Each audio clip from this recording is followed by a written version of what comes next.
Welcome. Gauss law and its application chapter number 2 RBSC के जो very short type question हैं उनको आज हम सॉल्व करेंगे। और ये क्वेश्चन आपको इंग्लिश में नज़र आ रहा है, इसको हिंदी में भी रीड आउट करेंगे ताकि हिंदी मीडियम के बच्चे भी फ़ायदा उठा सकें। तो देखिए, when is the electric flux leaving out the elemental area A placed in electric field E is zero.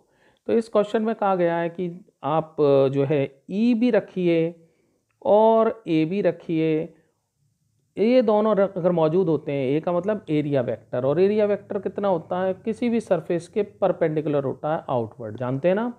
तो ये एरिया वेक्टर हमने बना लिया, एरिया वेक्टर है और यहाँ पर ई रख दिया। अब इसमें जो फ्लक्स क्या होती है, फ्लक्स होती है जो इसमें से पास होके जाती हैं, किसी एरिया वेक्टर में से जो इलेक्ट्रिक फील्ड लाइंस पास होके निकल के जाती है ना, उसको हम फ्लक्स बोलते हैं।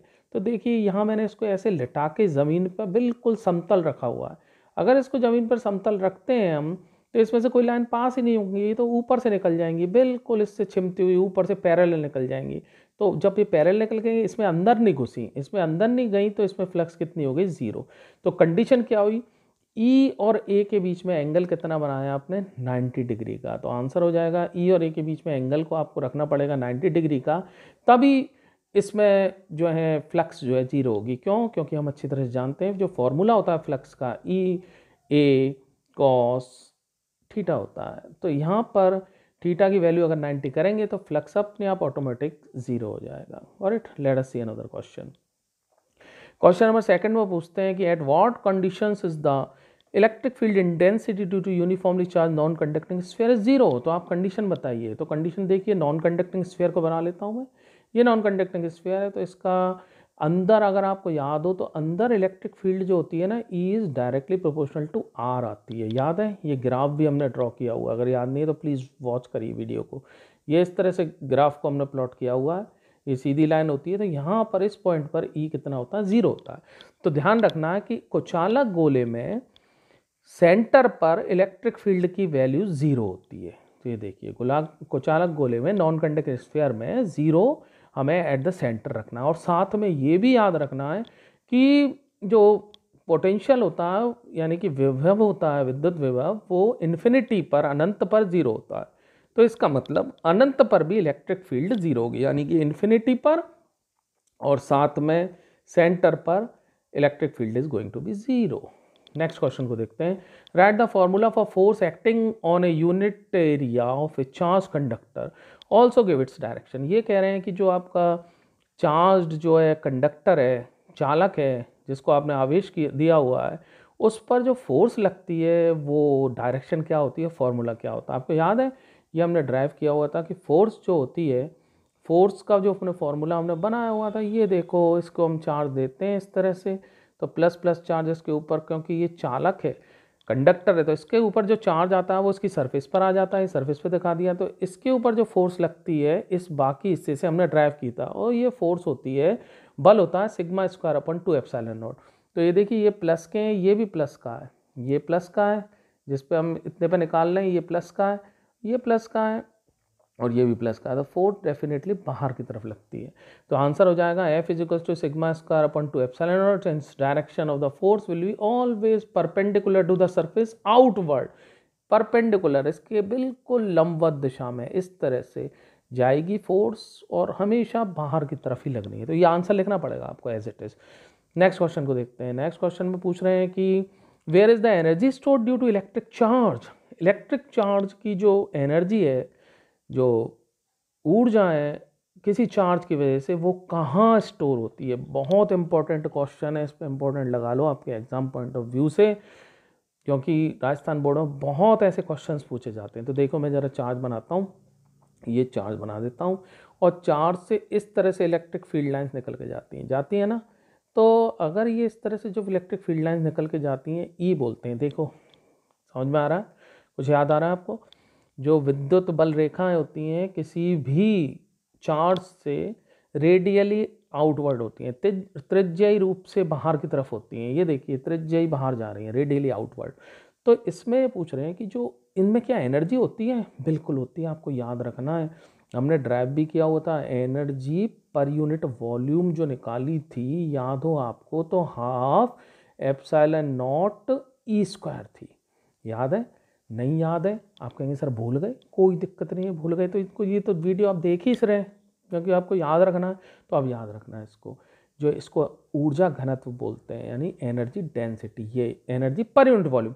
तो इसमें खुद ही बोल रहा है मुंह से चीख चीख करके, ये energy per unit volume, energy volume, energy volume, तो आपको याद रखना है ये इसके वॉल्यूम में रहती है। तो आंसर हो जाएगा stored in the volume of electric field, electric field के ये आयतन में रहती है। नेक्स्ट क्वेश्चन को देखते हैं।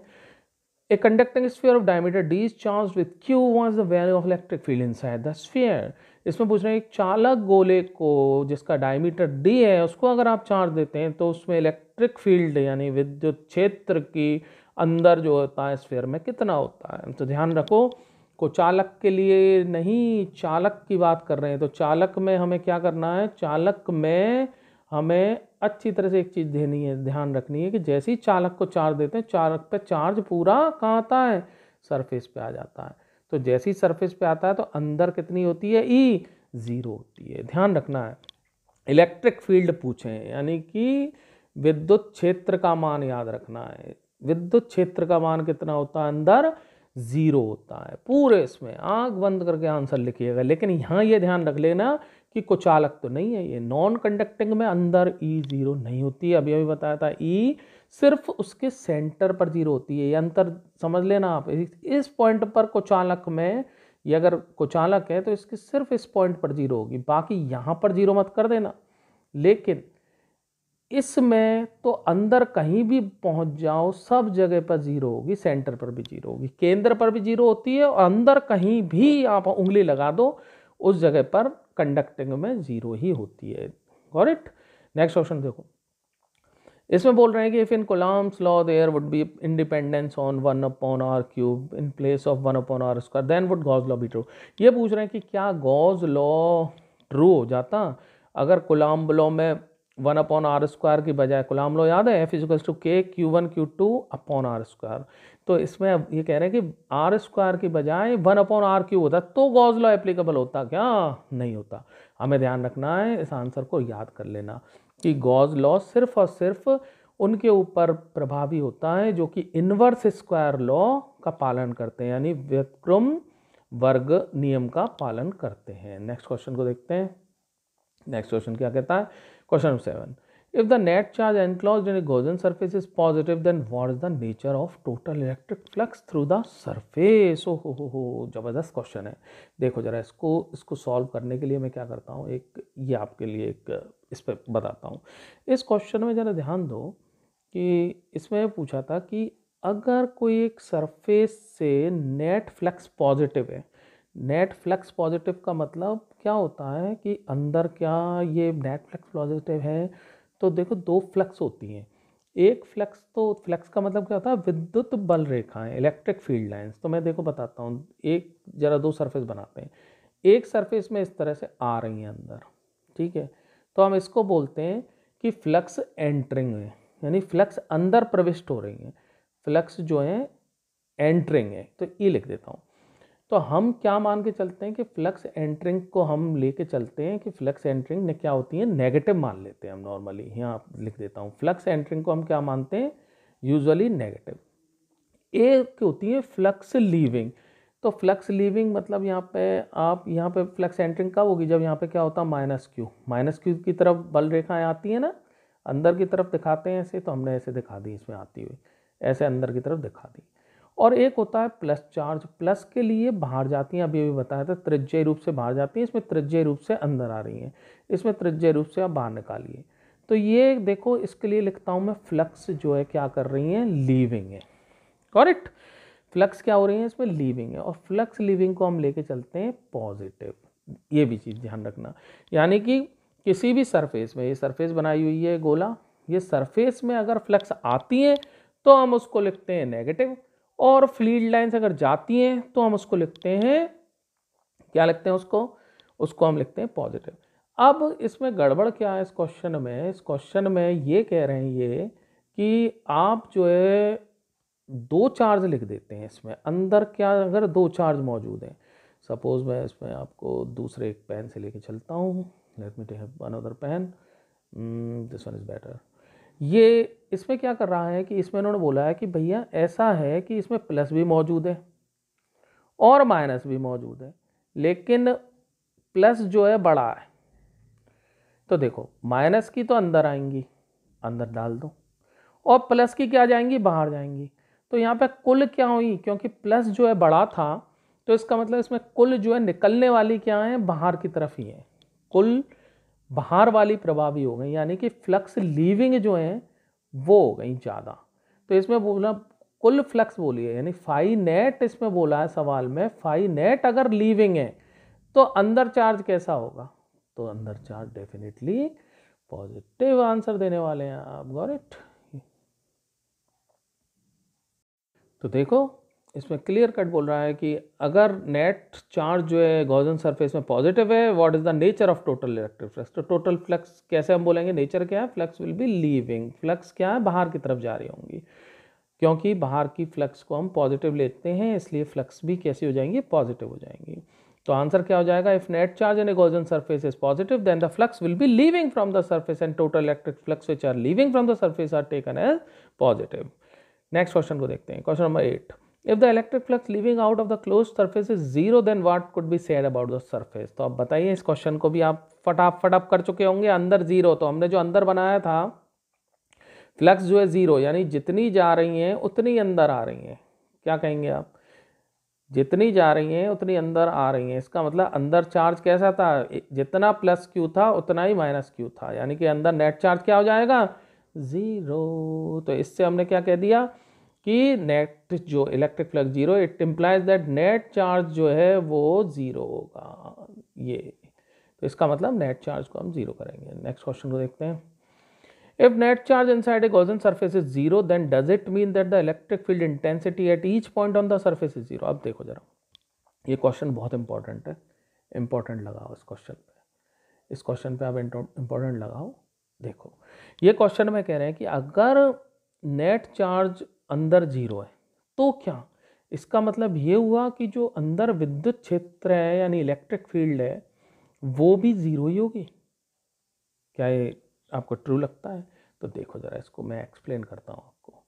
इसको एक्सप्लेन करने के लिए सबसे पहला काम करते हैं कि एक अंदर एक सरफेस लेते हैं, इस सरफेस पे अंदर क्लोज सरफेस है, इस सरफेस पे हम चार्ज लिख देते हैं प्लस क्यू और माइनस क्यू, दो चार्ज लिख दिए।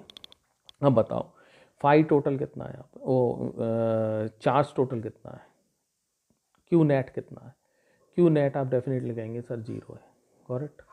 तो क्या ये ज़ीरो है, तो अब ये सवाल में पूछ रहे हैं क्या ई जो है वो भी ज़ीरो होगा क्या, ये बताओ, कम सोचो थोड़ा सा। तो इसका आंसर मैं आपको बता देता हूँ। देखो अगर ये जो हम डाइपोल मान लें इसको, ये डाइपोल है, ठीक है, इस डाइपोल को अंदर रख दें इसमें सरफेस में, ये हमने रख दिया, तो नेट चार्ज तो फिर भी चलो जीरो है, लेकिन डाइपोल से कभी भी ये जो लाइन होती है ना, निरक्ष रेखा और अक्ष रेखा, इन पर इलेक्ट्रिक फील्ड का मान कभी भी जीरो नहीं होता। तो ध्यान रखिएगा इस चीज को कि अंदर अगर नेट चार्ज हमारा जीरो है तो इसका मतलब कदापि ये ना लगाएं कि इलेक्ट्रिक फील्ड की मान जीरो ही है। एक तो इसमें हम इस तरह से इसको समझ सकते हैं, दूसरा हम एक तरीके से और समझ सकते हैं इसको। देखो मैं रिलीज कर देता हूँ उसको। देखो कैसे समझ सकते हैं हम, फाई का जो फॉर्मूला देखो, फाई जो क्या होता है, E D S cos theta, ठीक है, और फाई का एक फॉर्मूला होता है गॉस लॉ से, summation Q over epsilon not. अब देखो जरा, इन दोनों को इक्वेट कर देते हैं, इन दोनों को जैसे ही आप इक्वेट करते हैं तो ई डी एस क्या है, सब सरफेस है, E D S cos theta is equal to summation Q, अंदर हमारा अभी कितना आ रहा था, नेट चार्ज कितना आ रहा था अंदर, समेशन क्यू का मतलब होता है नेट चार्ज, नेट चार्ज आ रहा था जीरो, तो जीरो अपॉन एप्सिलॉन नॉट, तो इसको समेशन क्यू को क्या लिख दिया हमने जीरो, तो जीरो अपॉन एप्सिलॉन मतलब ये जीरो हो गई। तो ये जीरो होने के लिए क्या ई का मान जीरो होना जरूरी है क्या? बिल्कुल नहीं है, हमने अभी पहले क्वेश्चन में किया था, अगर ये एंगल इन दोनों के बीच में 90 हो जाता है तो भी ज़ीरो हो जाता है, ये देखिए ज़ीरो आ सकता है। तो इसका मतलब हमने ये प्रूव कर दिया कि ज़ीरो होने के लिए दिस इज़ नॉट नेसेसरी, अगर नेट चार्ज अंदर 0 है तो ये कदापि बिल्कुल ना समझें कि ई का मान 0 ही होगा, क्योंकि ई का अगर आप इस आंसर को डाइपोल के साथ में लिखेंगे और साथ में ये जो मैंने कैलकुलेट किया है इसको भी एग्जाम में लिखना है, तभी हमें अच्छे नंबर मिलने वाले हैं। Got it?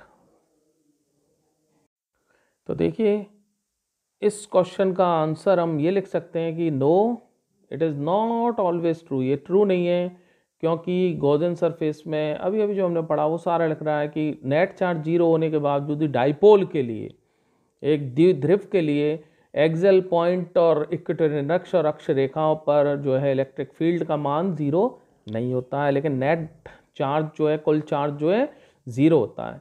और साथ में इस क्वेश्चन में पूछ रहे हैं कि define linear charge density. Linear charge density को आप डिफाइन करिए। लीनियर चार्ज डेंसिटी मतलब रेखीय चार्ज का घनत्व, उसको डिफाइन करिए। तो ये क्या होता है, लैम्डा से डिनोट करते हैं charge per unit length. Definition हो गई सिंपल सी। नेक्स्ट को देखते हैं। What would be the change in electric field for a charge sheet of sigma surface charge density to move from one side to another. देखिए बहुत important question है, ज़बरदस्त question है, इम्पोर्टेंट लगाओ इस पर। एग्जाम पॉइंट ऑफ व्यू से तो है ही है, साथ में आपकी जी के साथ में आपका जो है इंटेलेक्चुअल के लिए भी बहुत ज़्यादा ज़रूरी है। देखिए ज़रा इसको मैं करता हूँ। इसमें एक चार्ज प्लेट लेते हैं, ये देखिए चार्ज प्लेट ले ली, इस पर चार्ज दे देते हैं, सपोज करो प्लस। अब ये जो प्लेट है इसके इधर की तरफ आपको याद हो इलेक्ट्रिक फील्ड कितना होता है, क्योंकि ये प्लेन शीट है, चार्ज शीट लिख रहा है ना सवाल में, शीट का ध्यान रखना, शीट का। और जो हमने जो sigma square sigma over 2 epsilon not, ध्यान रखना जो शीट लिखा हो या फिर एक नॉन कंडक्टिंग प्लेट लिखा हो, कुचालक प्लेट लिखा हो या फिर शीट लिखा हो, पतली कोई भी शीट लिखा हो, आपको ई का जो फॉर्मूला लगाना वो ये लगाना सिग्मा ओवर 2 एप्सिलॉन नॉट। तो देखो जरा, और संग में डायरेक्शन के हिसाब से लगाना। यहाँ देखो इसको इधर की तरफ इलेक्ट्रिक फील्ड ऐसे होती है ना, इधर की तरफ ऐसे इलेक्ट्रिक फील्ड की डायरेक्शन होगी, और उसका मैग्नीट्यूड कितना होगा इसका ई का, सिग्मा अपॉन 2 एप्सिलॉन। ठीक है भाई, इधर की तरफ। और साथ में ई क्योंकि वेक्टर होता है तो ई वेक्टर की दिशा इसमें दे दें, इस दिशा को राइट हैंड पर जा रही है, इसको मैं पॉजिटिव मान लेता हूँ। तो positive sigma over 2 epsilon not हमारा इधर की तरफ अभी फिलहाल ई है। अब क्वेश्चन को आगे देखो, ये बोल रहे हैं कि अगर आप इसको, यहाँ सिग्मा क्या है, सरफेस चार्ज डेंसिटी है, मत भूल जाना। अभी इसमें बोल रहे हैं कि आप इसको मूव कराइए वन साइड टू अनदर, यानी कि यहाँ से इसको घुमा के ऐसे रखिए। तो जैसे ही हमने इसको ऐसे रखा तो अब देखो जैसे ही इसको ऐसे रखा तो ये इधर की तरफ ऐसे घूम गई, इधर की तरफ घूम गई। तो अब इस हिस्से में ये चार्ज आ गया इसका, ये घुमा दी मैंने इसको, ये इधर था फेस, अब इस फेस को इधर कर दिया, ये इधर साइड में हो गया फेस। अब देखो, अब इधर की तरफ ई कितनी होगी, इस दिशा में होगी ई, और ई का अगेन मान कितना होगा, sigma square upon 2 epsilon not, ऐसा ही होगा ना। अब ये पूछ रहे हैं, सिग्मा स्क्वायर नहीं होता इसमें, सिग्मा ओवर 2 एप्सिलॉन नॉट। अब इसमें ये पूछ रहे हैं कि आप इसको जब घुमाते हैं तो उसकी ई में कितना अंतर आया, इलेक्ट्रिक फील्ड में कितना चेंज आया। तो चेंज निकाल दो, पहले की ये, इसमें से इसको घटा दो। तो आप सीधा सीधा आप क्या करने वाले हैं, इसको सिग्मा अपॉन 2 एप्सिलॉन नॉट में से सिग्मा अपॉन 2 एप्सिलॉन नॉट घटा के आंसर बोलने वाले हैं आप 0। तो यहीं आप कर जाएंगे गलती, ये गलत हो जाएगा। क्यों? क्योंकि हम इलेक्ट्रिक फील्ड, याद करो पहले चैप्टर में पढ़ चुके हैं, इलेक्ट्रिक फील्ड की दिशा के साथ में काम करते हैं। इलेक्ट्रिक फील्ड की दिशा होती है, तो देखो यहाँ पर दिशा को मैं पहले पॉजिटिव माना है, तो यहाँ दिशा को नेगेटिव मानना पड़ेगा, क्योंकि ये इसके विपरीत जाएगी, इधर अपोजिट जाएगी। तो यहाँ कितना हो जाएगा, अब माइनस का सिग्मा ओवर 2 एप्सिलॉन नॉट हमें डायरेक्शन की वजह से लिखना पड़ेगा।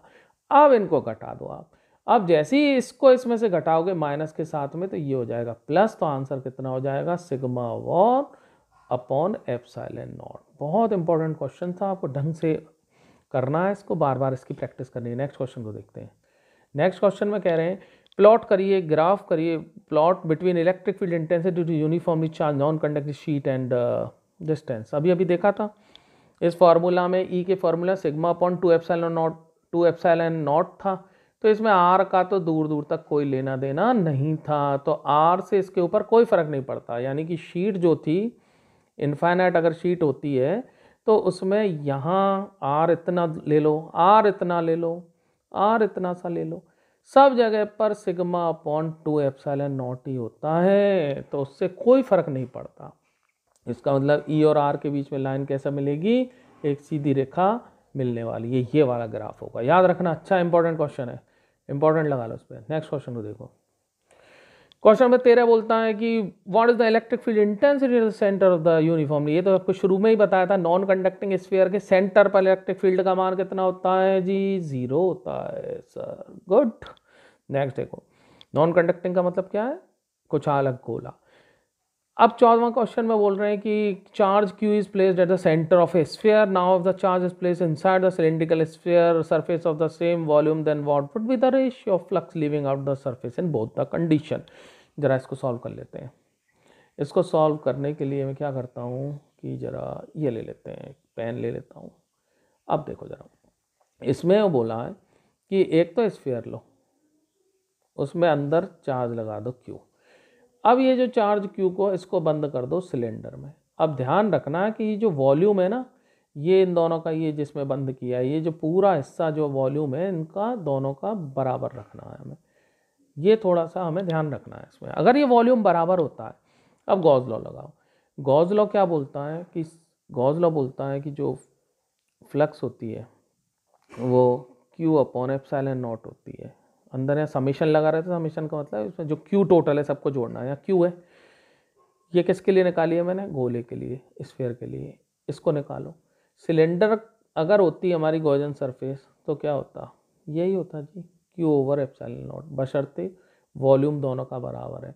वॉल्यूम बराबर है तो इससे जिस मात्रा में निकलेगी फ्लक्स, उसी मात्रा में इससे भी निकलनी है, तो दोनों से निकलने वाली फ्लक्स का मान समान होने वाला है। और अगर रेशियो पूछते हैं तो फ्लक्स का रेशियो क्या हो जाएगा, 1 हो जाएगा।